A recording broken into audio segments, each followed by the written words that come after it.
लब्बैक अल्लाहुम्मा लब्बैक। अस्सलामु अलैकुम दोस्तों, मैं आपका भाई मोहम्मद लईक हाजिर हूं आपके सामने एक और नई और रोचक कहानी लेकर। हर महान साम्राज्य की शुरुआत किसी बड़े महल से नहीं बल्कि रेगिस्तान की धूल से होती है। ये कहानी है एक ऐसे इंसान की जिसके पास न कोई ताज था न कोई तख्त, लेकिन दिल में था पूरी दुनिया बदलने का सपना। वो नाम था तुगरुल बेग। 10वीं सदी सेंट्रल एशिया के बंजर इलाकों में एक छोटा सा कबीला रहता था जिसका नाम था सेल्जुक। उनके पास न कोई बड़ी फौज थी न कोई बड़ा शहर था, बस घोड़े और तलवारें थीं। यहीं जन्म हुआ तुगरुल बेग का। तुगरुल बेग का जन्म सेंट्रल एशिया के एक नोमैडिक तुर्किक कबीले में लगभग 10वीं सदी के आखिरी सालों में हुआ था। तुगरुल बेग के पेरेंट्स के बारे में थोड़ा कंफ्यूजन मिलता है, लेकिन ज्यादातर इतिहासकारों के हिसाब से उनके वालिद का नाम मिकाइल था।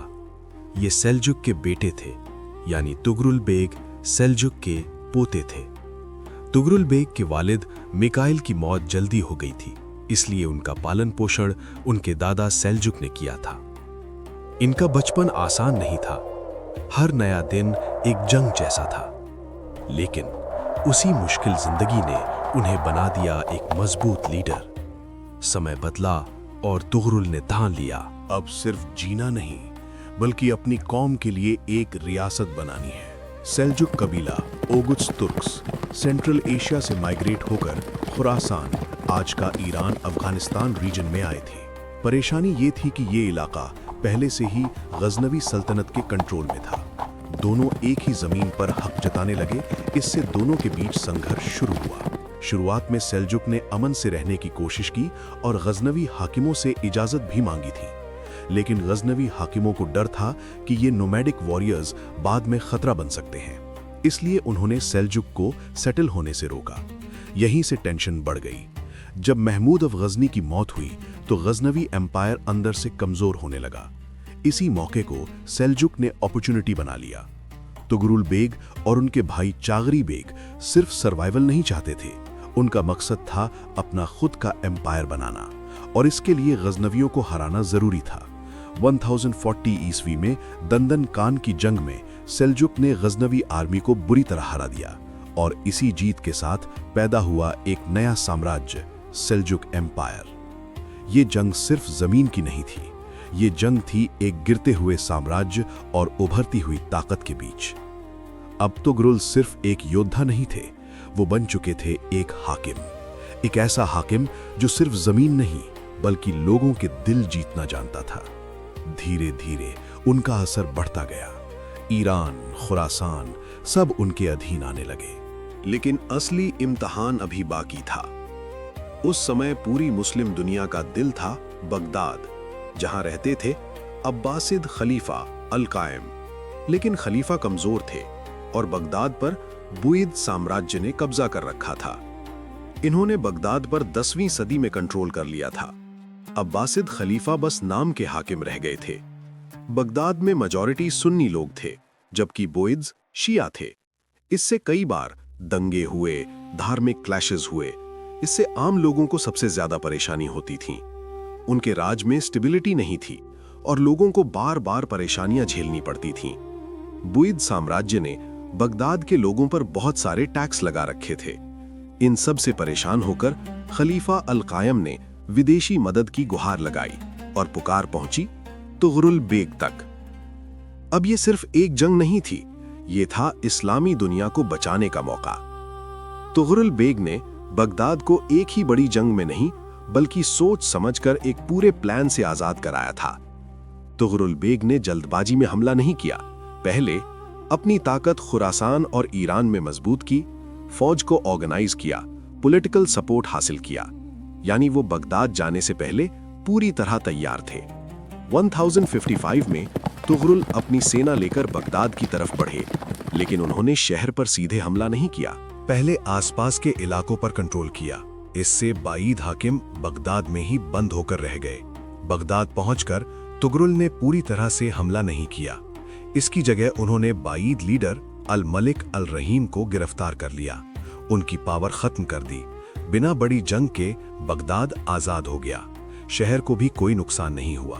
तुगरुल बेग ने बगदाद में एंट्री की, एक फातेह की तरह नहीं बल्कि एक मुहाफिज की तरह। खलीफा अल कायम ने उनका इस्तकबाल किया और उन्हें सुल्तान का खिताब दिया। बाईद रूल खत्म हो गया। अब्बासिद खलीफा की इज्जत वापस लौटी। बगदाद की अब असल हाकिमियत सुल्तान तुगरुल के पास थी। यहीं से इस्लामिक वर्ल्ड में खलीफा is equal to religious leader, सुल्तान is equal to political ruler का सिस्टम शुरू हुआ। ये एक बड़ा मोड़ था। अब खलीफा सिर्फ धार्मिक नेता रह गए और सुल्तान बन गया सत्ता का असली मालिक। तुगरुल बेग ने न सिर्फ एक साम्राज्य बनाया बल्कि एक नया सिस्टम भी खड़ा किया।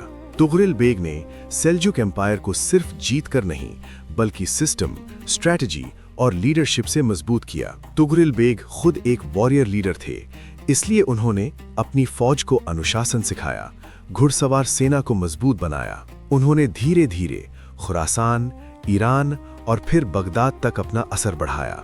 तुगरुल ने टैक्स सिस्टम को आसान किया, तिजारती रास्तों को महफूज किया, अंदरूनी बगावतों को खत्म किया, इंसाफ को गरीबों तक पहुंचाया। उन्होंने मिडिल ईस्ट में स्टेबिलिटी वापस लाई और यही फाउंडेशन आगे चलकर सेल्जुक एम्पायर को दुनिया की सबसे ताकतवर ताकतों में से एक बना गया। 1063 में तुगरुल बेग की मौत हो गई। तुगरुल बेग की मौत एक नेचुरल डेथ थी। तुगरुल बेग की मौत 4 सितंबर 1063 के आसपास हुई। उनकी मृत्यु रे में हुई। उनके आखिरी सालों में उनकी उम्र काफी बढ़ चुकी थी। तुगरुल बेग ने अपने जीवन के आखिरी समय में साम्राज्य को स्टेबलाइज किया। उनका कोई बेटा नहीं था, इसलिए उनके बाद पावर स्ट्रगल हुआ। आखिर में उनके भतीजे अल्प अरसलान ने एम्पायर संभाला।